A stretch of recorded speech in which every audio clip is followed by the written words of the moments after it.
Bangladesh failed state বা ব্যর্থ রাষ্ট্র হয়ে গেছে। I'm going to speak to the group of young people afterwards. বিভিন্ন দোষারোপ, খুন ইত্যাদি তদন্ত চলছে। এদিকে সেনাপ্রধান দেশ ও জাতির উদ্দেশ্যে বার্তা দেওয়ার পর জাতিসংঘ থেকে কঠিন একটি চাপ এসেছে। দেশের সার্বিক ও স্থিতিশীল পরিবেশের জন্য তারা বাংলাদেশের উপর অ্যাকশন নেন এবং হাসিনাকে সাপোর্ট করে একটি পদক্ষেপ নেয়। ডক্টর ইউনূসের উপর কঠিন প্রভাব পড়ে। তাহলে কি জাতিসংঘের সিদ্ধান্তে দেশটি স্বাভাবিক হবে?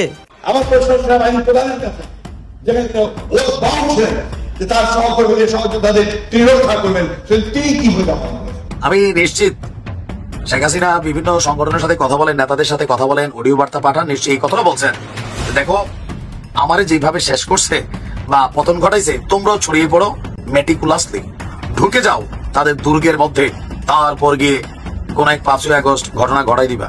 গত 7 মাসের ফলাফল কি পাইলা? মনে হচ্ছে বাপ ছেলেকে বিদায় দিতেছে, যাও এই নতুন দলের পিছনে তুমি থাকো, আমিও তোমাদের পিছনে আছি। নো ছলনা, হ্যাঁ নো ছলনা। সেনাপ্রধান জেনারেল ওয়াকারুজ্জামান মঙ্গলবার যে বক্তব্য দিয়েছেন খোলামেলাভাবে, নিঃসন্দেহে সেটি এখন টক অব দ্য কান্ট্রিতে পরিণত হয়েছে। সবার মুখে মুখে কি হতে যাচ্ছে। উপদেষ্টা পদ থেকে নাহিদ ইসলামের পদত্যাগের পর ছাত্ররা এখন বিএনপির সাথে সমঝোতার পথে। এটা খুবই দুঃখজনক। বিএনপি খুশি এই মুহূর্তে 15 বছরের ক্ষুধা মিটাচ্ছেন তাদের প্রত্যেকের ডাটা সেনাবাহিনীর কাছে আছে। সেনাবাহিনী যদি একবার ক্ষমতায় বসে, মিশরের আদলে কিংবা 111 আসে বাংলাদেশে, মনে রাখবেন একটারও পাছার ছাল থাকবে না। যে টাকা হজম করতে কামাই করেছেন, হজম করতে পারবেন না। যারা এই বিষয়টা নিয়ে কাজ করছেন তাদেরকে একটা হুঁশিয়ারি বার্তা দিয়েছেন। স্বাভাবিক শান্ত স্বভাবের একজন মানুষ হচ্ছেন আমাদের সেনাপ্রধান জেনারেল ওয়াকারুজ্জামান। তো বাংলাদেশের সার্বিক পরিস্থিতি নিয়ে কথা বলার পাশাপাশি প্রধানমন্ত্রী শেখ হাসিনার দেশে ফেরার চূড়ান্ত পরিকল্পনা হয়ে গেছে। কি চূড়ান্ত পরিকল্পনা হয়ে গিয়েছে? দর্শক শ্রোতা, আপনারা সবকিছুই দেখতে পারবেন। আপনারা সবাই জানেন যে দেশের বর্তমান পরিস্থিতি নিয়ে সেনাপ্রধান একটি বার্তা দেন এবং তার বার্তা থেকে অনেক কিছুই প্রকাশ হয়েছে এবং সেই বার্তাটি দেওয়ার পর অনেকে কিন্তু কেঁপেও গিয়েছে বাংলাদেশের উপর, বাংলাদেশের জনগণের উপর। গাইজ, এইসব বিষয় পর্যালোচনা করে আমরা অনেক তথ্য পাই এবং ভিডিও পাই। সব কিছুই আপনাদের সামনে এক এক করে ধারাবাহিকলি তুলে ধরবো। ভিডিওর প্রথমে কিছু অংশ বিশেষ দেখেছেন, সেইগুলো নিয়েই কিন্তু বিস্তারিত থাকবে এই ভিডিওতে। আর হ্যাঁ, আপনাদের কাছে আমার একটা রিকোয়েস্ট থাকবে, আপনারা সম্পূর্ণ ভিডিও দেখবেন এবং ভিডিও শেষে আপনাদের গুরুত্বপূর্ণ মন্তব্যগুলো করবেন এই বিষয়গুলো নিয়ে, বাংলাদেশকে নিয়ে। অন্যদিকে জাতিসংঘ, ডোনাল্ড ট্রাম্প, তারা যে বাংলাদেশকে নিয়ে ষড়যন্ত্র বা বাংলাদেশকে নিয়ে যে পদক্ষেপগুলো নিচ্ছে, সেই পদক্ষেপগুলো তারা কেন নিচ্ছে এবং এইগুলার পিছনে কে কে বা কি কি কারণ রয়েছে, আপনারা সবকিছু দেখতে পারবেন। আসুন এগুলো আগে দেখে আসি। সেনাপ্রধানের ভাষণকে নিয়ে সেনাপ্রধান আধা ঘন্টার কিছু কম সময় ভাষণ দিয়েলেন এবং সেই ভাষণ রীতিমতো টক অব দ্য কান্ট্রিতে পরিণত হয়েছে। সেনাপ্রধানকে বডি ল্যাঙ্গুয়েজের দিক থেকে এই প্রথম অ্যাগ্রেসিভ মনে হয়েছে এবং তিনি তার বডি ল্যাঙ্গুয়েজে এটা বোঝানোর চেষ্টা করেছেন, এনাফ ইজ এনাফ, অনেক হয়েছে, এবার থামতে হবে, না থামলে পরিণতি ভয়ঙ্কর হবে। তিনি যে হুঙ্কারটা দিয়েছেন, তিনি একেবারে স্পষ্ট ভাষায় সাবধান করে দিয়েছেন। কাদের সাবধান করলেন? তিনি বললেন আমি সাবধান করে দিচ্ছি। সাবধান করে না দিলে হয়তো আপনারা বললেন যে আপনি তো সাবধান করেননি আগে থেকে, তাই সাবধান করে দিচ্ছি। তিনি সাবধান কাদেরকে করলেন সেই প্রসঙ্গে উত্তরটা খোঁজার আগে যে প্রসঙ্গটা আসা উচিত, আসলেই আপনারা বুঝতে পারবেন যে তিনি কাদেরকে সাবধান করলেন।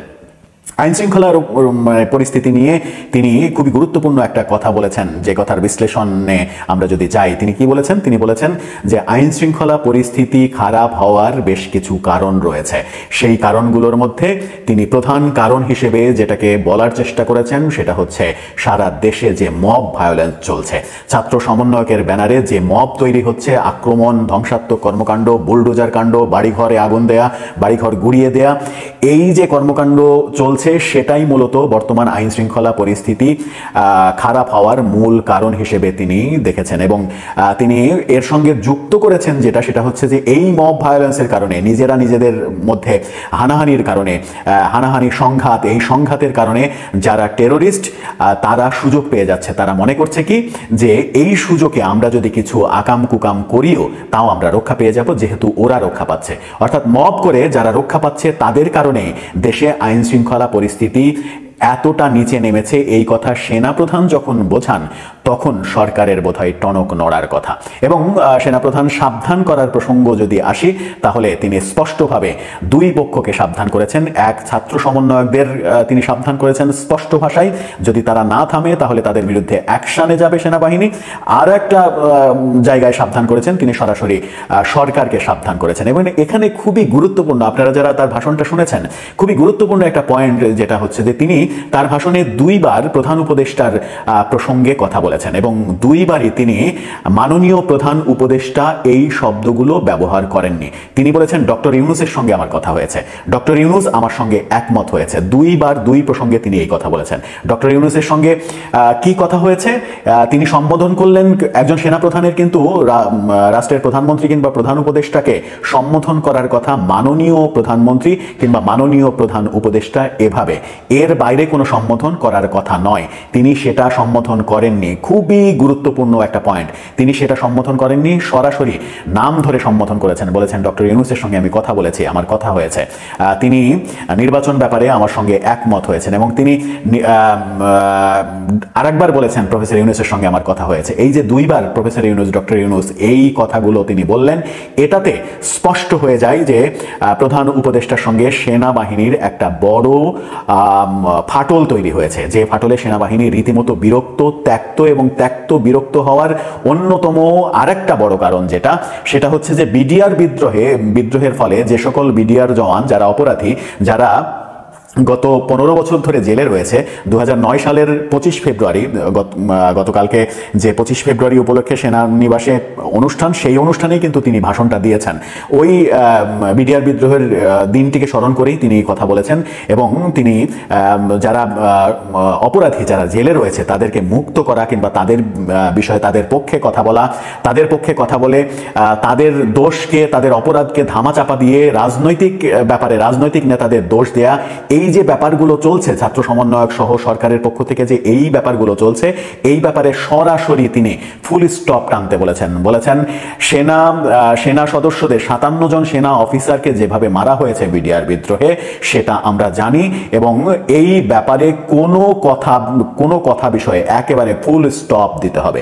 অর্থাৎ বিডিআর বিদ্রোহের ব্যাপারে বিডিআর জওয়ানদের পক্ষে তাদেরকে ছেড়ে দেয়া, তাদের পক্ষে অবস্থান নেওয়া এবং রাজনৈতিক শেখ হাসিনার আমলে যেহেতু হয়েছে, শেখ হাসিনাকে ফাঁসানো, শেখ হাসিনার ফাঁসি চাওয়া, এই ব্যাপারগুলোতে তিনি একেবারে ফুল স্টপ দেওয়ার কথা বলেছেন। জোর কা ঝটকা ধীরে ধীরে লাগেঙ্গে সাহাব। পদ্মা নদী থেকে টুস করে ফেলে দিয়ে যে চুবনির চিন্তা হয়েছিল, সেইটার জন্য যে এত লম্বা সময় ধরে মানে ঝটকা লাগবে অনেকে হয়তো ভাবে নাই।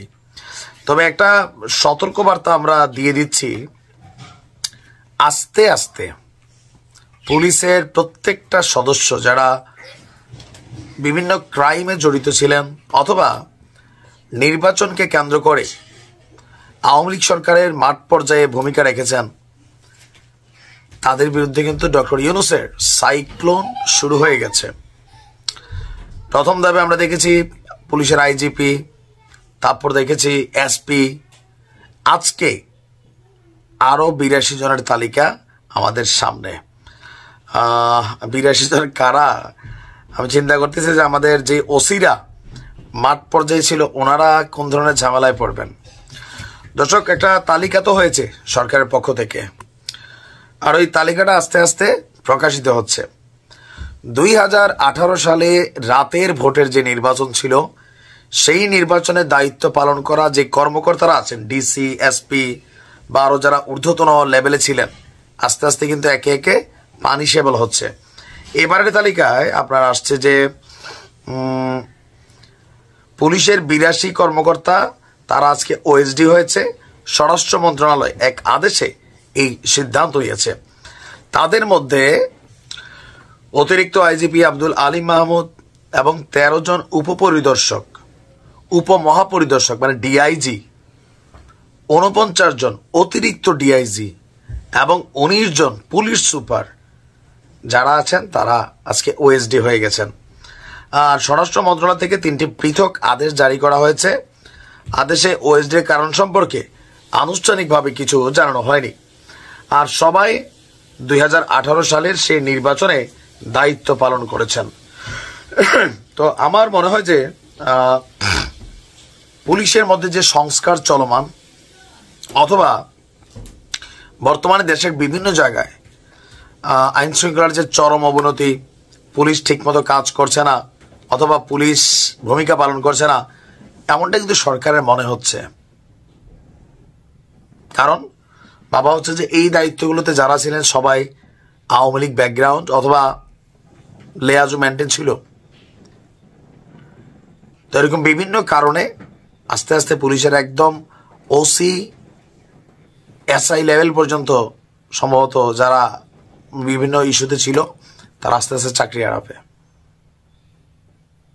আর আইন শৃঙ্খলা পরিস্থিতিতে পুলিশের ভূমিকা রাইট নাও আমি মনে করি তাদের দোষ নাই ভাই, বাস্তবতা হচ্ছে এটা। দেখেন ওই দিন এক অটো চালক এক পুলিশে 1 কিলোমিটার হ্যাশটাই নিয়ে গেছে।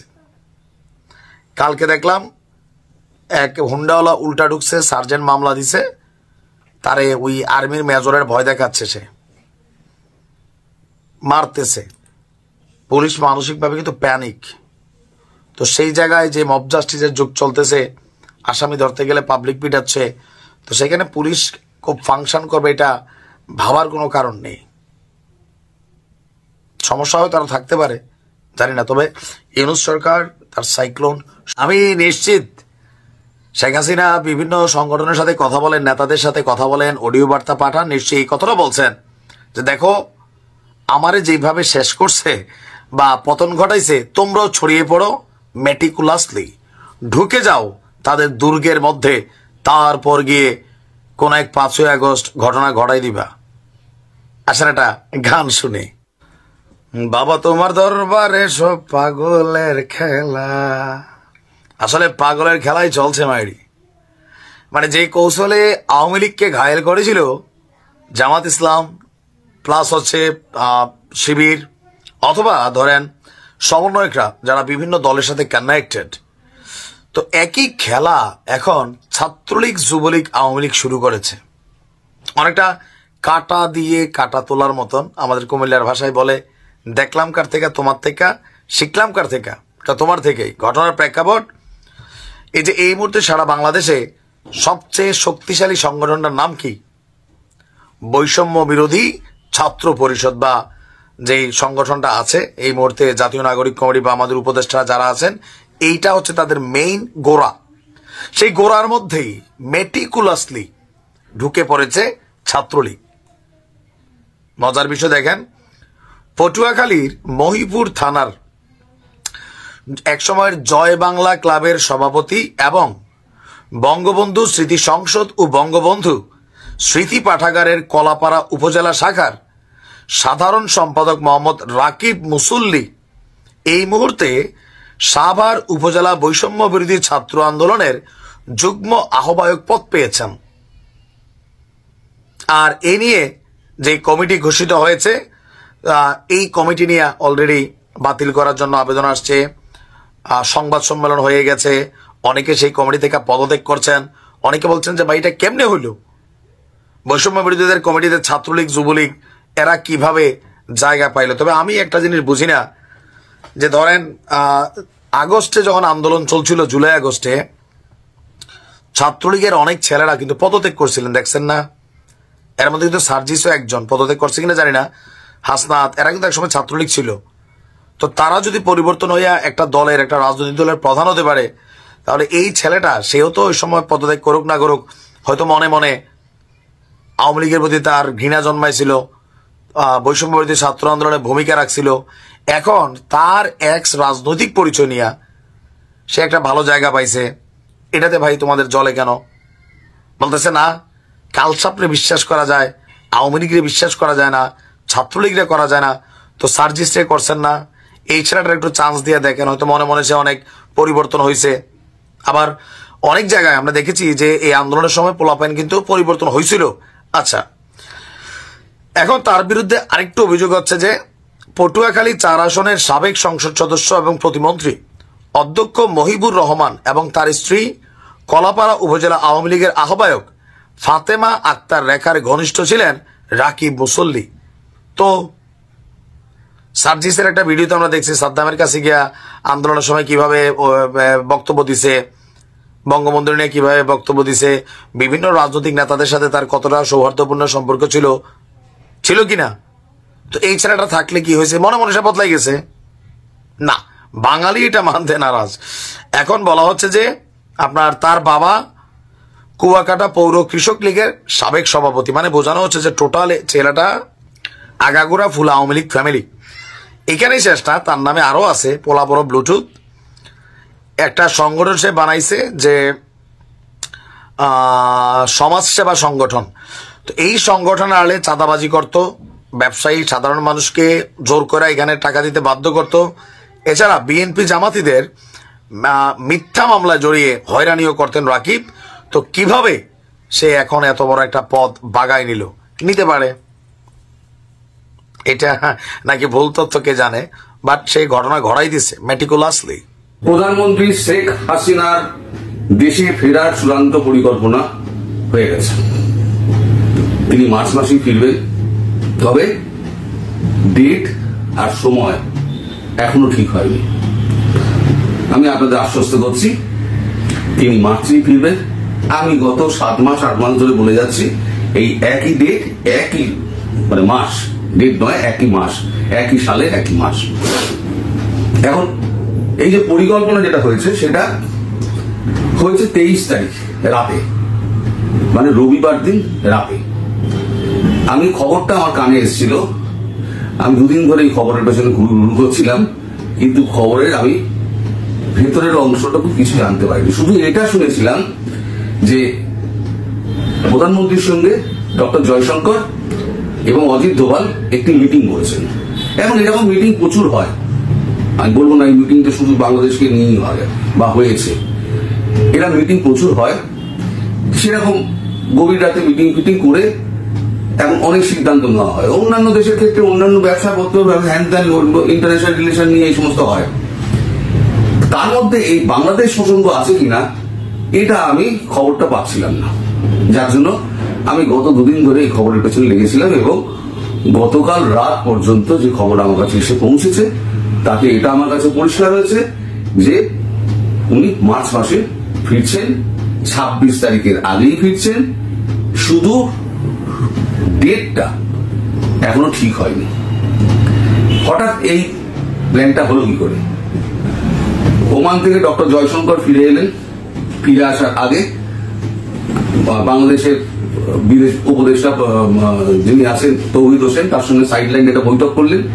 বৈঠক করে একটা কড়া বার্তা দিয়ে দিলেন যে ভারতবর্ষ এই জিনিসটা চায়, এবার আপনারা সেই জিনিসটা করুন, না হলে পরে যদি সন্ত্রাসবাদকে জলবাদ করে নেন তাহলে ভারতবর্ষ সেটা মেনে নেবে না।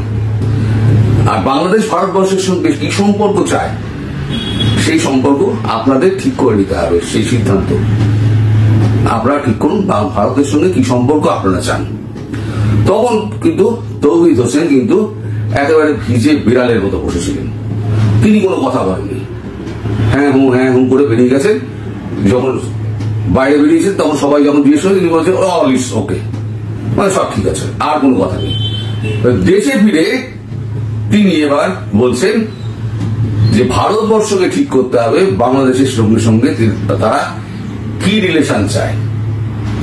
বাংলাদেশ হচ্ছে এইটুকু একটা রাষ্ট্র, সেই বাংলাদেশ ভারতবর্ষকে নির্দেশ দিচ্ছে, মানে বার্তা দিচ্ছে যে ভারতবর্ষ ঠিক করুক বাংলাদেশ, মানে বাংলাদেশ সঙ্গে তারা কি রিলেশন চায় সেইটা কিন্তু এবার বুঝে যাবে যে ভারতবর্ষ কি রিলেশন চায়। ভদ্র ভাষায় তো হবে না, ভাষাটা তো কঠিন প্রয়োগ করতে হবে। আচ্ছা, তৌহিদ হোসেন কি বলেছেন একটুখানি শুনে নিন। প্রথম জয়শঙ্করের যেটা স্টেটমেন্ট, উনি বলেছেন যে কেমন সম্পর্ক চায় বাংলাদেশ, সেটা বাংলাদেশকে সিদ্ধান্ত নিতে হবে, তাই না? অবশ্যই বাংলাদেশ সিদ্ধান্ত নেবে যে বাংলাদেশ ভারতের সাথে কেমন সম্পর্ক চায়, একইভাবে ভারতকে সিদ্ধান্ত নিতে হবে যে বাংলাদেশের সাথে তারা কেমন সম্পর্ক চায়। এটা দুই পক্ষেরই বিষয় এবং এটাতে এই বলাতে দোষের কিছু নেই। আমার তো মনে হয় যে আমাদের খুব স্পষ্ট সিদ্ধান্ত আছে ব্যাপারে যে আমরা ভারতের সাথে গুড ওয়ার্কিং রিলেশন, এই শব্দটা আমরা ব্যবহার করি, আমরা সেটা চাই, এবং on the basis of mutual respect and reciprocal interest. তার বক্তব্য শুনলেন, যিনি আরো অনেক কথা বলেছেন, আমি সেগুলো ছেড়ে দিলাম।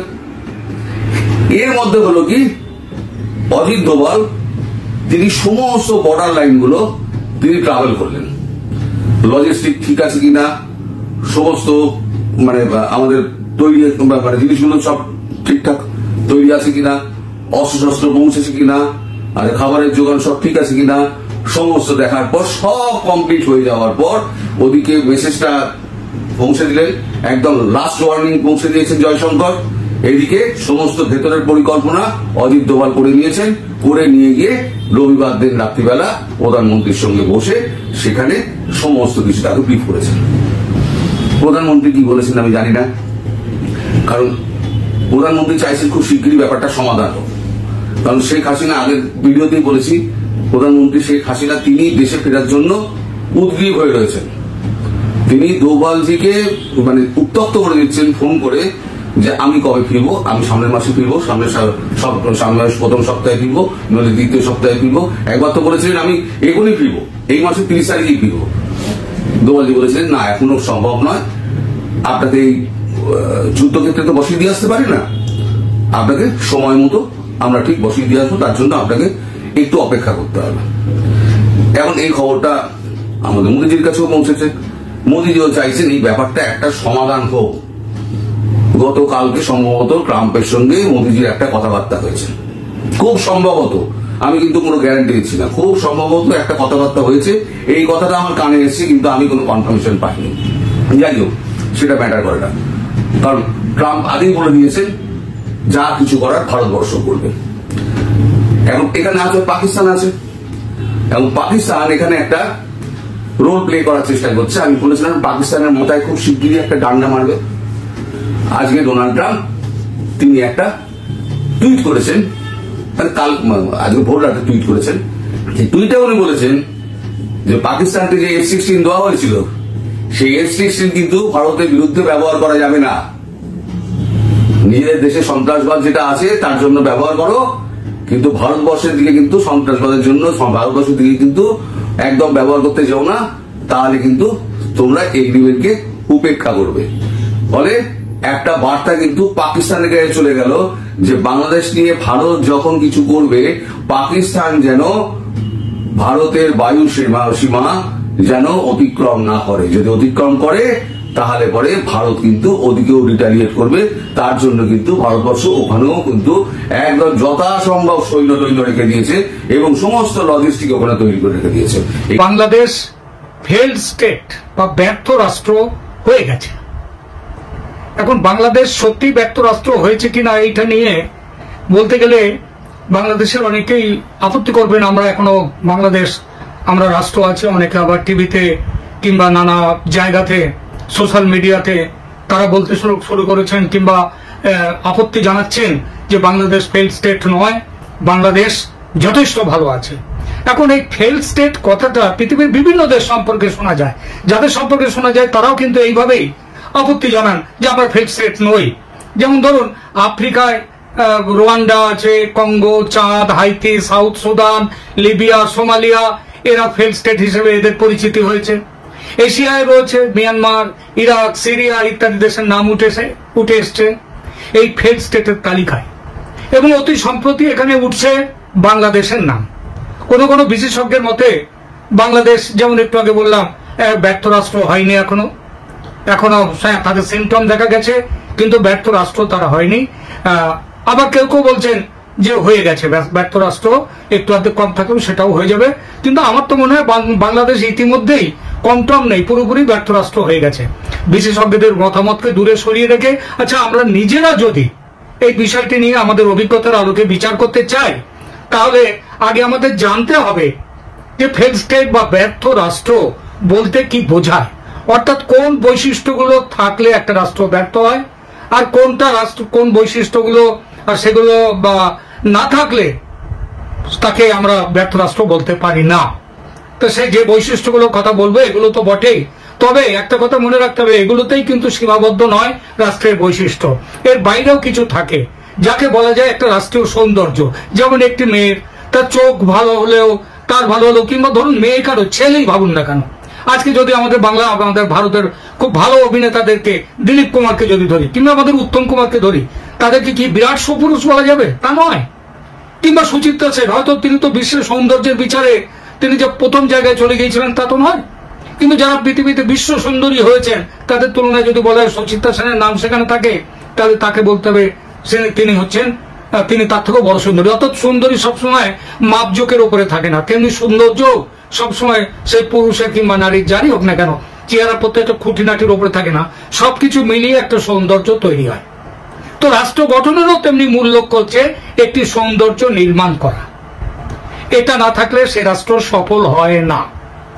যদি দেশের মধ্যে বিদ্রোহের উপস্থিতি থাকে, গোষ্ঠী সংঘর্ষ থাকে, চরম রাজনৈতিক দুর্নীতি, দেশে যদি আইনের শাসন না থাকে, অপরাধের হার যদি অপ্রতিরোধ্য জায়গায় পৌঁছয়, ক্রমশ পুলিশ বাহিনী যদি চূড়ান্ত অক্ষম হয়, একটি দুর্বৃত্ত এবং অকার্যকর আমলাতন্ত্র যদি মাথার উপরে থাকে এবং তারা যদি নিয়ন্ত্রণের বাইরে চলে যায়, বিচার বিভাগ যদি সারেন্ডার করে ক্ষমতার কাছে, সামরিক বাহিনী যখন হস্তক্ষেপ করে গণতান্ত্রিক শাসন ব্যবস্থায়, তখন সেই রাষ্ট্রকে বলা হয় ব্যর্থ রাষ্ট্র বা ফেইল্ড স্টেট।